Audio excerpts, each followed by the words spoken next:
Hello everyone, this is Dhirendra Gupta and your channel. आज मैं आप सबको क्लास 10 के मैथमेटिक्स में एक्सरसाइज 6.3 के क्वेश्चन को सॉल्व करके दिखाऊंगा। ये जो क्वेश्चन ले रहे हैं त्रिभुज चैप्टर के हैं और एनसीईआरटी के बुक से हैं। तो एनसीईआरटी के बुक में 6.3 में दिया गया है। खास बातें क्या है, त्रिभुज में समरूपता से संबंधित प्रमेय का प्रयोग किया गया है। तो समरूपता से संबंधित प्रमेय पिछले क्लास बता चुके हैं और ये प्रमेय क्या थे पहले उसको समझ लेंगे और इनका प्रयोग करके ही दर्शनाय चित्रों में कौन से सर्वांग समरूपता का प्रयोग कर सकते हैं। ठीक है, तो यदि आप पिछले क्लास को अटेंड नहीं किए हैं प्लेलिस्ट से इसका वीडियो देख सकते हैं और यदि साइंस की तैयारी करना चाहते हैं तो उसके भी प्लेलिस्ट में वीडियो दिए गए हैं। ठीक है, और यदि फर्स्ट डे क्लास अटेंड कर रहे हैं तो चैनल को सब्सक्राइब करेंगे। देखते हैं समरूपता से संबंधित प्रमेय क्या है, पहले उसको समझ लेते हैं फिर इसके आगे क्वेश्चन को लेंगे। तो सबसे पहले समझ लें, एक त्रिभुज यदि रहते हैं, दो त्रिभुज में समरूपता का प्रयोग किया जाता है। यदि एंगल की बात करेंगे, ये ट्रिपल एंगल है दिए गए, तीनों का तीनों एंगल, ये 1 इसके 1 के बराबर होगा, 2 के बराबर होगा, यदि 3 के बराबर होगा। तो A B C D E F इन तीनों के तीनों एंगल समान होंगे। तो ये दोनों कौन कौन समरूपता का प्रयोग करें, ट्रिपल ए समरूपता से का प्रयोग करेंगे इसको सिद्ध करने के लिए। ठीक है, यदि तीनों कोण बराबर होंगे तो ट्रिपल ए का प्रयोग करेंगे। अब देखते हैं दूसरे बात, यदि उनके भुजाओं का अनुपात को लेंगे,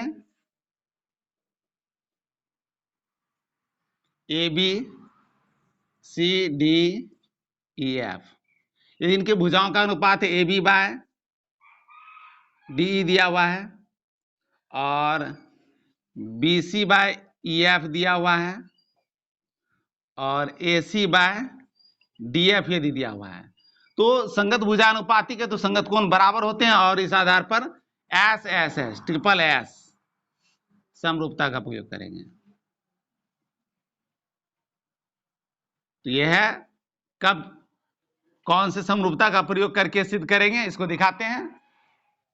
एक और है, इसमें डबल ए पर भी होता है कौन कौन समरूपता भी, क्योंकि दो कोण बराबर होने पर तीसरा कोण स्वतः बराबर हो जाता है। एक देखते हैं समरूपता से संबंधित एस ए एस का क्या नियम है। एंगल एक सेम होगा, यानी जो ये एंगल होगा 1 कर देते हैं, नंबरिंग कर देते हैं, एंगल का मान नहीं दे रहे अभी हम। A B C D F इसका नाम है। इसमें क्या होगा, इस एंगल को अंतर्गत करने वाली भुजाएं, तो एक भुजा का नाम क्या है, ए बी और ए सी। ए बी और डी का अनुपात और ए सी और डी एफ का अनुपात होगा समान। Angle A equal to angle D, A कोण कोई भी बराबर होगा, बी बराबर हो सकता है बीई के बराबर या सी एफ के बराबर हो सकता है। ऐसा नहीं कि ऊपर के ही कोण एक बराबर होते हैं, कोई भी कोण बराबर हो सकता है, एक कोण बराबर, और लेकिन उसी कोण को अंतर्गत करने वाली भुजाएं बराबर होनी चाहिए। अनुपात A B by D E, A B by D E, A C by D F, ये दोनों यदि अनुपातिक है तो इसमें कौन सा समरूपता लगाएंगे, एस ए एस समरूपता। अब क्वेश्चन को देखते हैं, बस इन्हीं तीनों का प्रयोग करके क्वेश्चन को सॉल्व करेंगे अभी नंबर 1 को। ठीक है,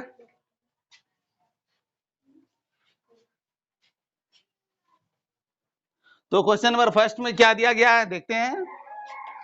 बताइए कि आकृति 6.34 में दिए गए त्रिभुजों के युग्मों में से कौन कौन से युग्म समरूप हैं। उस समरूपता कसौटी को लिखिए जिसका प्रयोग करके उत्तर देने में किया गया है तथा साथ ही समरूप त्रिभुजों को सांकेतिक रूप में व्यक्त कीजिए। तो दो त्रिभुज दिए हैं, क्वेश्चन नंबर फर्स्ट को देख लेते हैं। इसमें चित्र क्या दिया गया है, एक छोटा वाला त्रिभुज दिया गया है, एक बड़ा दिया गया है और एक इसके ही समान एक बड़ा सा त्रिभुज की रचना की गई है।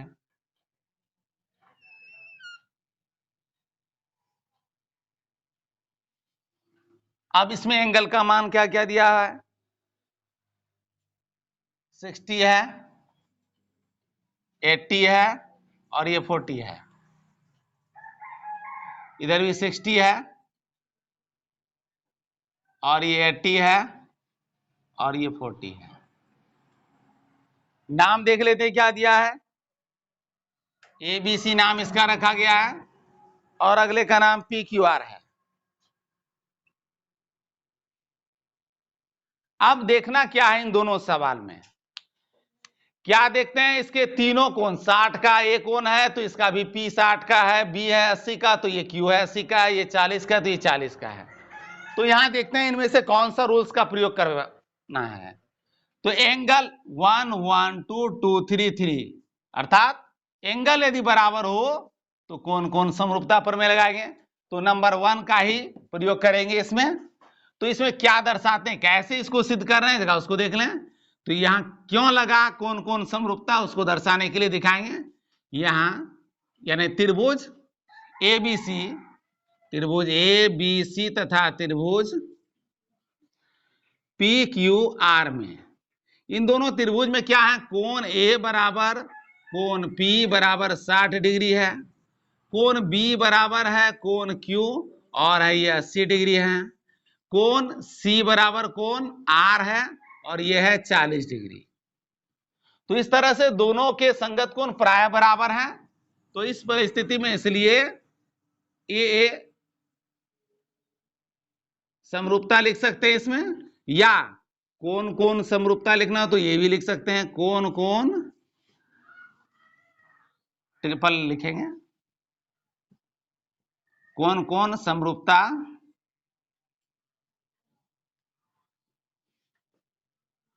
प्रमेय से। अब नाम भी देखना है, नाम को भी ध्यान में रखना है। ए जहां से शुरू हुआ 60 तो वहीं से नाम को उठाएंगे। त्रिभुज ABC समरूप करेंगे, सर्वांग सम नहीं देना है, समरूप त्रिभुज PQR। तो इस तरह से सर्वांग समरूपता को दर्शा सकते हैं। सर्वांगसम में क्या होता है, दोनों त्रिभुज बिल्कुल समान होंगे। समरूप में होता है दिखने में एक जैसा होता है। यह क्वेश्चन नंबर फर्स्ट। अब सेकंड को देखते हैं। सेकंड क्या चित्र दिया गया है,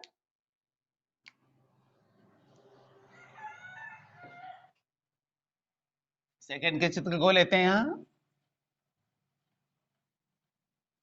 तो एक त्रिभुज दिया गया है और दूसरा भी त्रिभुज दिया गया है।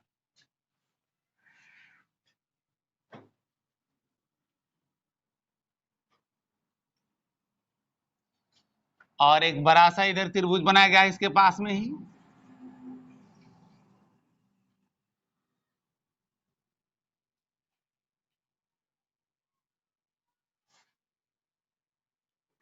अब इसमें क्या किया गया है, इसमें संगत भुजाओं का माप दिया गया है। 2 3 2.5 2 दिया है और ये 3 दिया गया, और इसके संगत भुजाएं साथ में क्या है, 6 4 5 6 है। अब सेमी में रहे या मीटर में उससे मतलब नहीं है, क्योंकि दोनों में अंक नहीं दिए गए हैं। ABC और PQR इधर भी नाम है, ABC PQR। अब जगह ध्यान देना है इसमें, क्या यहां तो कोण नहीं दिए गए हैं, तो नंबर 1 समरूपता का तो प्रयोग नहीं कर सकते हैं। अनुमान दिया गया भुजाओं का मान, तो भुजा का मान का प्रयोग करने वाले दो नियम है, एक है SAS, दूसरा है SSS।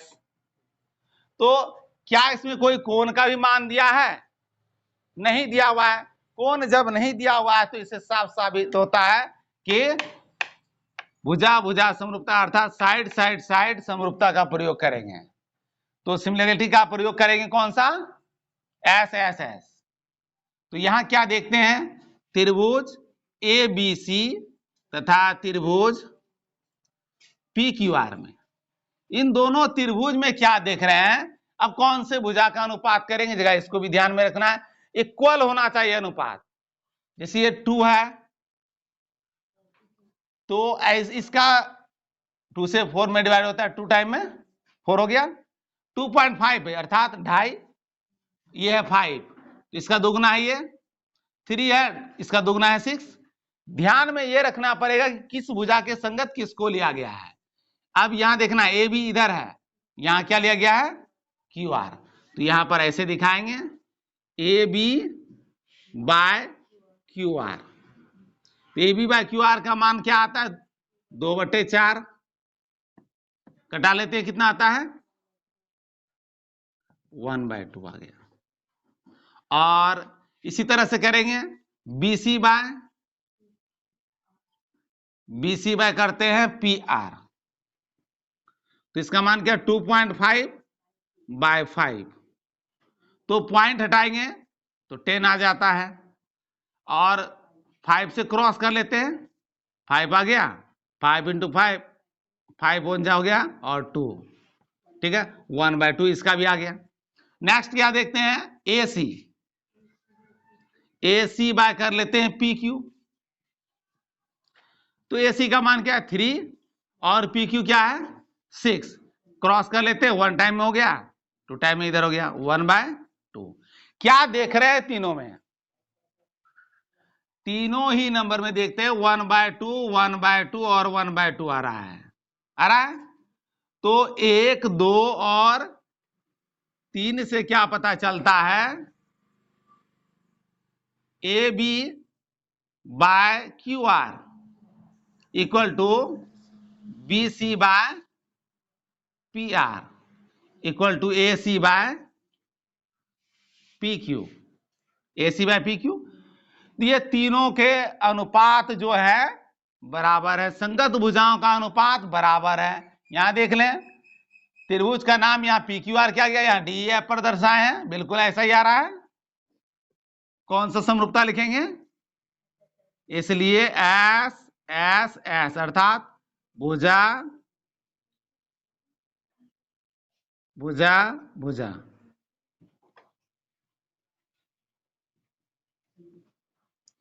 समरूपता से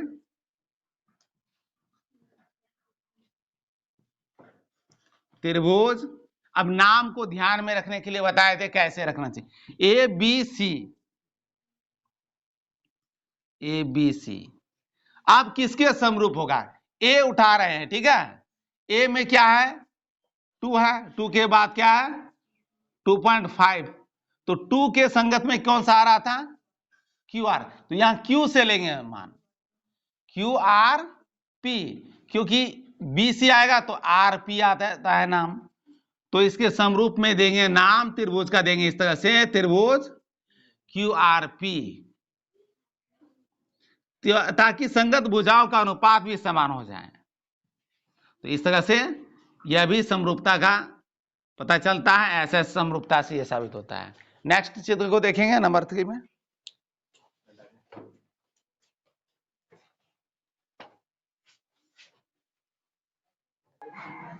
क्वेश्चन नंबर 3 को देखते हैं, क्या चित्र दिया गया है, तो एल एम और पी दिया है, एक त्रिभुज दिया है एल एम पी, मान क्या दिया हुआ है उसको देखते हैं। एल एम पी में 2.7 है, इधर 3 दिया गया और इधर 2 दिया हुआ है। एक और चित्र इसी तरह के का बनाया गया है, उसमें भी कुछ मान दिए गए हैं, DEF है, DEF, और इसमें मान क्या दिया गया 4 5 6 5 और 6। इसमें भी देखते हैं संगत भुजाओं का अनुपात क्या होता है। यदि हम लगभग लेते हैं तो 2 से इधर यदि डिवाइड करते हैं 2 से 4 तो 1/2 आएगा, क्रॉस करने पर 3 से 6 करेंगे तो क्या आएगा 1/2 आएगा। फिर नेक्स्ट इसका अनुपात लेंगे, तो त्रिभुज एल एम पी तथा त्रिभुज DEF में, इन दोनों त्रिभुज में क्या देखते हैं अनुपात MP बाय ED कर सकते हैं, ईडी इसलिए ले रहे हैं क्योंकि इधर से संगत भुजा के बाद अगले संगत भुजा जो है डी ई लेंगे, इसलिए ई डी, डी भी लिख सकते हैं, ठीक है। तो हो जाता है 2/4, क्रॉस करेंगे 1/2 आएगा। नेक्स्ट देखते हैं क्या दिया गया है। इसके बाद ये भुजा है P L by D F, तो 3 दिया हुआ है और इसका 6 है, क्रॉस कर लेंगे क्या आएगा 1/2। नेक्स्ट देखते हैं इसके बाद क्या दिया गया है, L M by D E by E F आता है, ठीक है। नेक्स्ट है एफ ई, इधर से लेंगे एफ ई, क्योंकि जिस क्रम में त्रिभुज में आगे बढ़ रहे हैं भुजाओं को लेते हुए उसी तरह से ऐसे बढ़ रहे हैं, इसमें इस तरह से आ रहे हैं, तो इसका मान आता है इधर क्या है 2.7/5, तो क्रॉस पॉइंट को हटाएंगे तो यहां आएगा क्या 10 आ जाएगा, और ये तो 3 से क्रॉस होता है, ये तो 5 से होते क्रॉस, इसलिए नहीं होगा 27/50। तो यहां क्या देख रहे हैं, यहां देख रहे हैं ये दोनों का तो मान इक्वल है, लेकिन ये तीसरा इक्वल नहीं है, और कोण तो दिए गए नहीं है, इसलिए त्रिभुज यदि इसकी भुजाओं के लिए थे एम पी एल तथा त्रिभुज ई डी एफ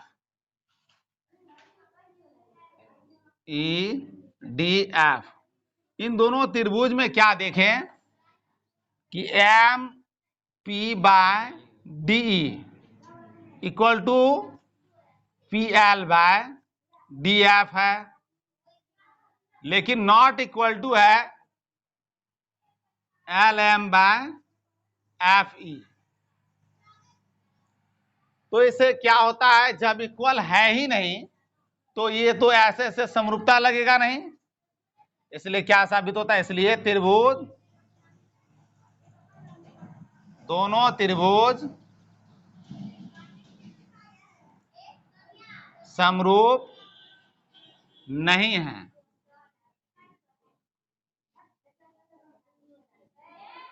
तो दोनों त्रिभुज समरूप नहीं है। नेक्स्ट सवाल को देखते हैं।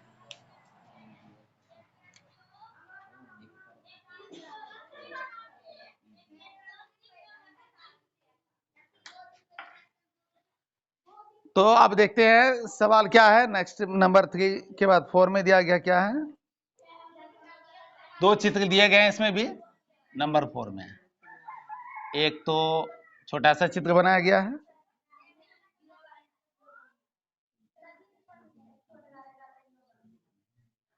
और दूसरा एक और बड़ा सा चित्र बनाया गया इसके पास।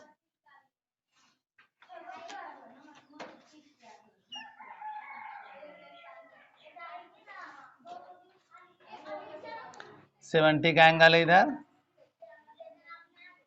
दूसरा इसका भी 70 का एंगल है, 2.5 है और इसका साइड दिया गया 5।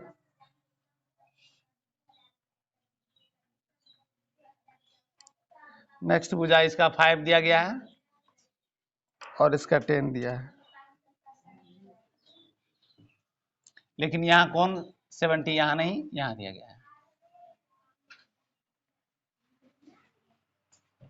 नाम एम एन एल दिया है, एम एन एल, और इसका नाम दिया गया है पी क्यू आर, इसका नाम पी क्यू आर है, पी क्यू आर। अब इस दोनों त्रिभुज में क्या देखते हैं, तो एम जो है क्यू के बराबर है और इसको अंतर्गत करने वाली भुजा है 2.5 है, 5 है, इसको अंतर्गत करने वाली भुजा क्या 5 है, और तो बड़ी भुजा के साथ बड़ी भुजा का अनुपात करेंगे, छोटी भुजा के साथ छोटी भुजा का अनुपात करेंगे। आप त्रिभुज इसमें क्या देखते हैं मान, सबसे पहले देख रहे हैं इसमें त्रिभुज, नाम जगह उसको उसके चित्र के अनुरूप कर देते हैं, N M L, N M L तथा त्रिभुज, इस छोटे वाले भुजा को लिया है पहले, तो यहां से भी देखेंगे अंतर्गत में बनाना है इस एंगल को, 70 के एंगल को। तो P Q R, P Q R, इन दोनों त्रिभुज में क्या देखते हैं, कोण एम बराबर कोण क्यू 70 डिग्री, एक एंगल सेम है। नेक्स्ट क्या देखते हैं, एन एम है तो एन एम का अनुपात करें, एन एम बाय छोटे वाले भुजा को यहां लेंगे क्यू पी या पी क्यू, पी क्यू, तो हो जाता है 2.5 बाय 5, पॉइंट हटाएंगे 10 आ जाता है, 5 से क्रॉस कर लेंगे, 5 आ गया, 5 2, तो 1/2 आ गया। नेक्स्ट अब क्या करेंगे, इसको, इसका अनुपात लेते हैं एम एल,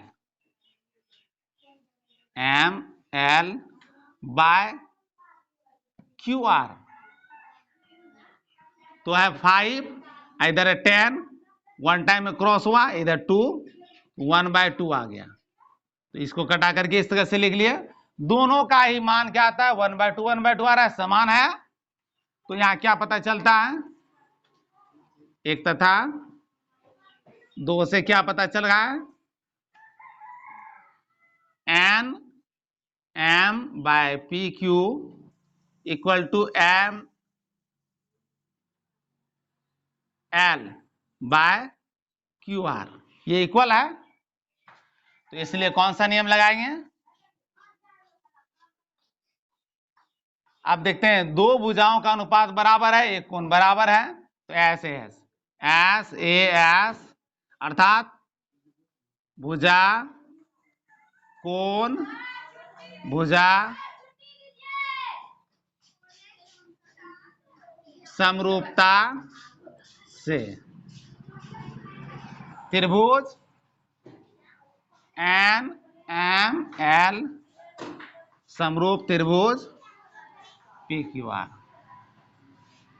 तो इसे साबित होता है एस ए एस का नियम का प्रयोग किया।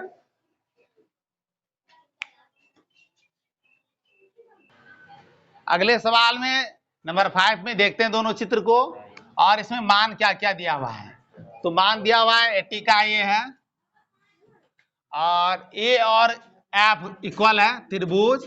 अब इसका नाम लेते हैं, तो एक भुजा दिया गया है और एक कोण भी दिया गया है, और इसके संगत भुजाओं का माप भी देख लेते हैं क्या क्या दिया गया है, और 5 और 6 है। तो सबसे पहले त्रिभुज ए बी सी, बी सी तथा त्रिभुज डी एफ, इन दोनों त्रिभुज को लेते हैं। ए बी सी, चूंकि यहां ए से लिए थे 80 वाला, एफ डी ई देना चाहिए। अब इसमें भुजाओं का अनुपात देखते हैं क्या दिया है, पहले कोण देखते हैं, क्या ए के बराबर है एफ, ए बराबर है एफ, और इसका मान है 80। संगत भुजाओं का अनुपात देखते हैं, A B by, A B के संगत है डी एफ 2.5 बाय 5, उसी तरह से पॉइंट हटाएंगे 10 आ जाएगा, क्रॉस कर लेंगे, 5 से 1 आ गया, 2 1/2 आ गया। आप नेक्स्ट में देखते हैं क्या, B C, B C by E F करेंगे, मान क्या 3/6 करें, क्रॉस कर दिए तो 1/2 आ गया। एक कोण बराबर है, दो भुजाएं का अनुपात जो है, संगत भुजा का अनुपात बराबर है, तो 1 तथा 2 से ए बी बाय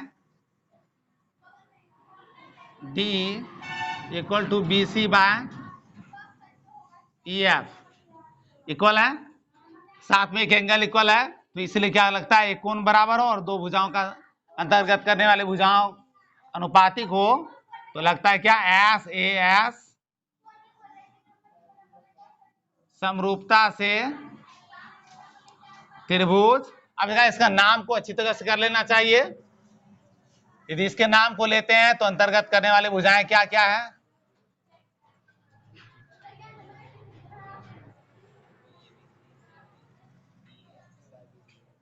यहां एक बात और ध्यान में रखना है, क्योंकि अंतर्गत करने वाले भुजाएं क्या था? 80 का ये एंगल, लेकिन 80 के एंगल को अंतर्गत करने वाली भुजाएं अगले में दिया गया है। इसमें अंतर्गत करने वाले भुजाओं का ये कोण है बी, और यहाँ ए कोण की बात की गई है, इसलिए ऐसे ऐसे समरूपता का प्रयोग नहीं कर सकते। ये दोनों समरूप नहीं हो सकता है, क्योंकि भुजाएं, अंतर्गत भुजा ए है, अंतर्गत भुजा एफ है, और ये दोनों भुजाएं दी गई है। अंतर्गत कौन है? बी आता है इसमें। तो यहां क्या लगता है, ये दोनों बराबर हैं, लेकिन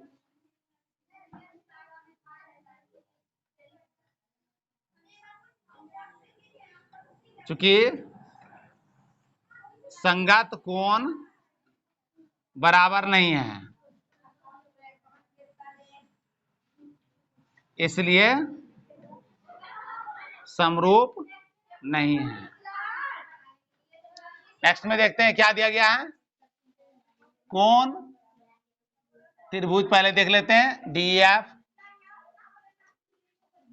तथा त्रिभुज पीक्यूआर में। इसमें क्या देखते हैं, कोण डी का मान दिया हुआ है। कोण डी बराबर कोण, और डी बराबर कोण कौन सा होना चाहिए? पी होना चाहिए। पी का मान नहीं दिया है, तो सबसे पहले कोण पी ज्ञात करेंगे। कोण पी बराबर क्या होगा?